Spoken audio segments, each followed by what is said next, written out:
여러분 안녕하십니까? 최근에 외환죄라는 이 세 글자가 신문에 나왔을 때 저는 이 대통령이 이 국제 금융과 뭐 관계되는 무슨 혐의를 받고 있는 건가 이렇게 생각했습니다.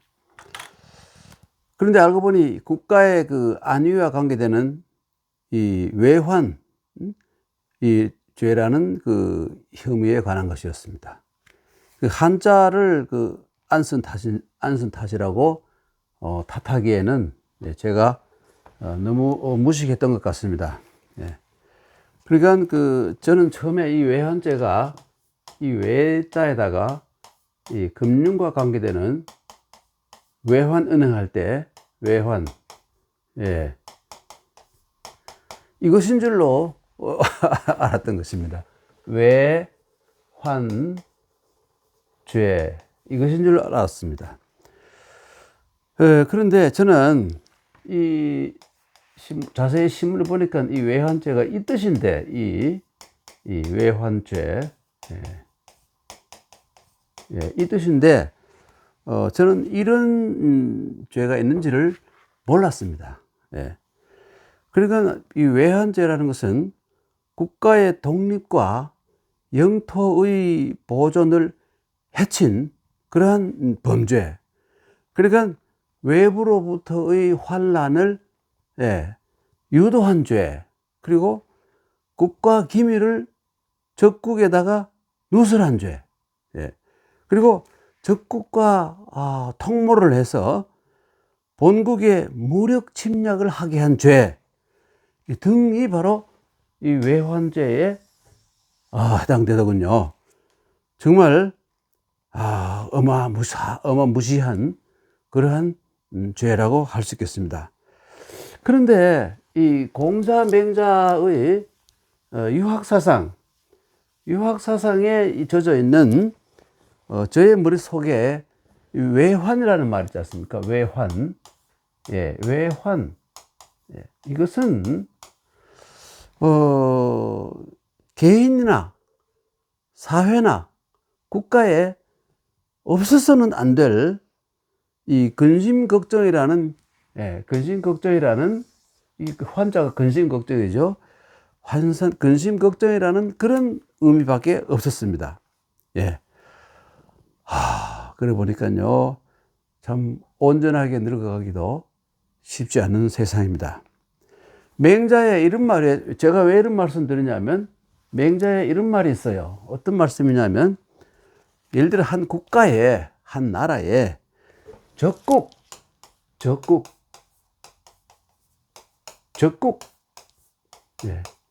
적국과 외환, 이 외환이 없으면 그 나라는 항상 망하게 되어 있다. 항상 망하게 되어 있다. 왜냐하면 이거 우환 있죠. 이 근심 걱정 이것이 있으면 살고, 그냥 이 우환이 없이 편안하고 즐거운 곳, 안락이라 그러죠. 안락만 있으면 죽기 때문이다. 그래서 이 맹자는 어떤 결론을 내리느냐면, 생어 우환,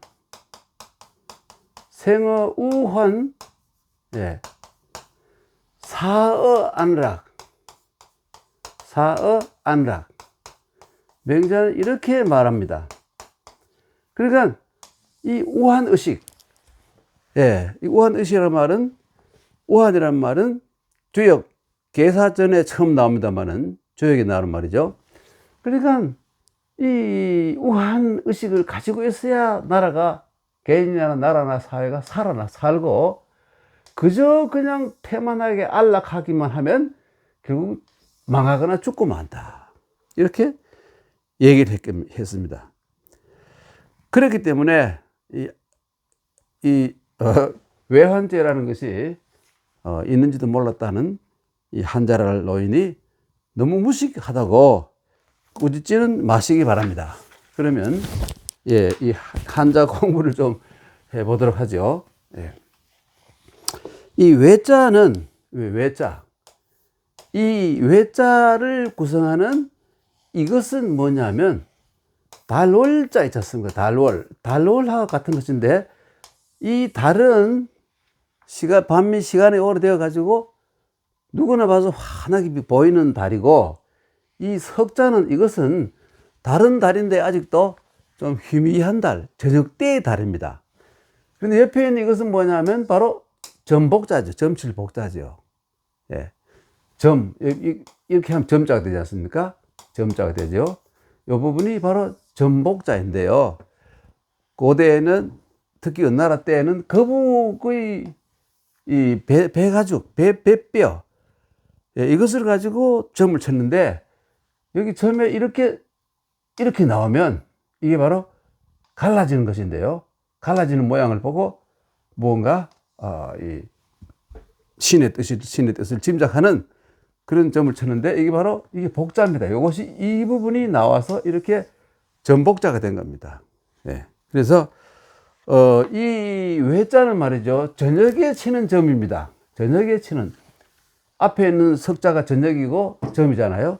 저녁에 치는 점. 그러니까 옛날 사람들은 어떻게 생각하냐면 점은 이른 아침에 쳐야 된다.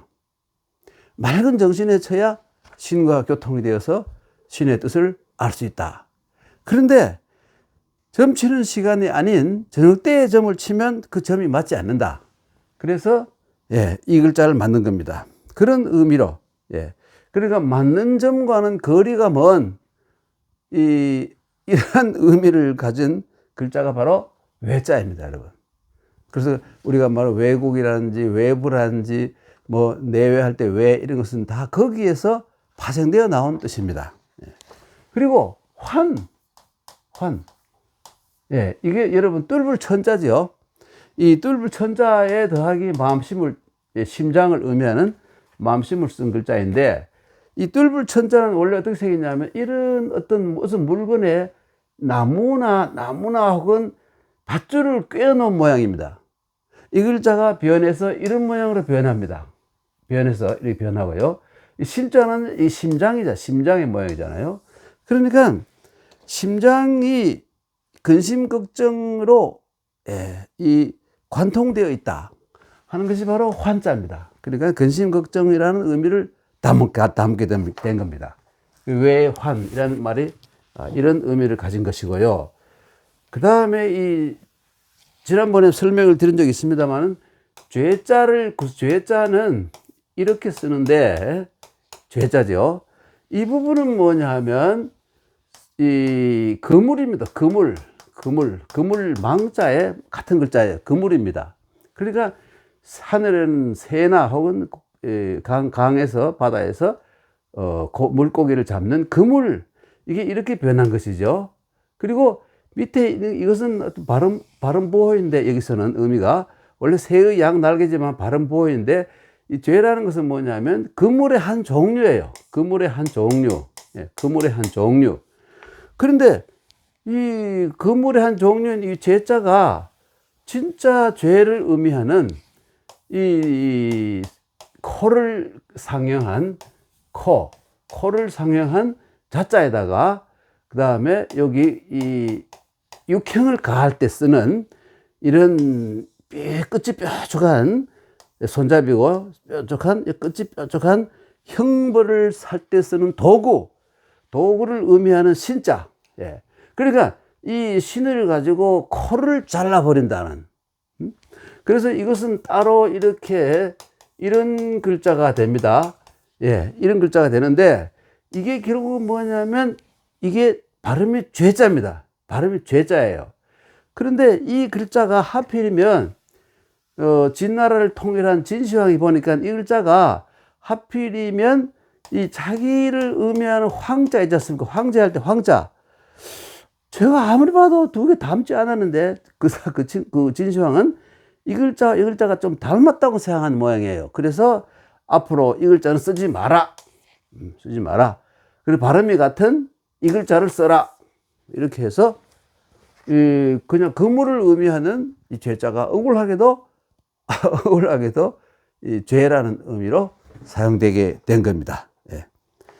그래 하여튼 이 외환죄 이 세 글자가 알고 보니까 어마어마한 어마무시한 그러한 의미를 가진 글자였구나, 뜻이구나. 그리고 외환죄 세 글자는 이렇게 만들어졌구나 하는 것을 말씀드렸습니다. 예, 그러면 다음 시간에 또 뵙도록 하겠습니다.